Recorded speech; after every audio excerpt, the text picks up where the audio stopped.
വിദ്യാർത്ഥികൾ കൈവരിക്കേണ്ട അടിസ്ഥാന ഗുണനിലവാരം അധ്യാപകർ ഉറപ്പുവരുത്തണമെന്ന് മുഖ്യമന്ത്രി പിണറായി വിജയൻ. മാതൃഭാഷാ പഠനത്തിനൊപ്പം ഇംഗ്ലീഷ് പഠനവും മെച്ചപ്പെടുത്തണമെന്നും മുഖ്യമന്ത്രി പറഞ്ഞു.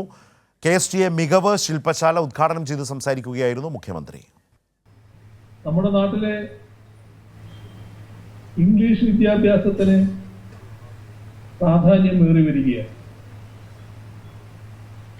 എന്നാൽ പലപ്പോഴും ഇതിലെ ദിശാബോധമില്ലായ്മ മാതൃഭാഷയിലോ ഇംഗ്ലീഷിലോ പ്രാവീണ്യമില്ലാത്ത കുട്ടികളെ വാർത്തെടുക്കുകയാണ് ചെയ്യുന്നത്.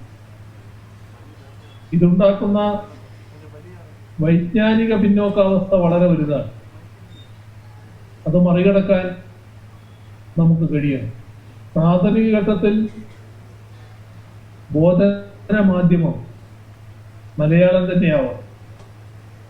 അതോടൊപ്പം തന്നെ ഇംഗ്ലീഷ് പഠനം മെച്ചപ്പെടുത്തി പ്രൈമറി ഘട്ടത്തിന്റെ അവസാനമാകുമ്പോഴേക്കും ഇംഗ്ലീഷിൽ ആത്മവിശ്വാസത്തോടെ വിനിമയം ചെയ്യാനുള്ള കഴിവ് നമ്മുടെ പൊതുവിദ്യാലയങ്ങളിലെ കുട്ടികൾക്ക് ഉണ്ടാവുകയും വേണം.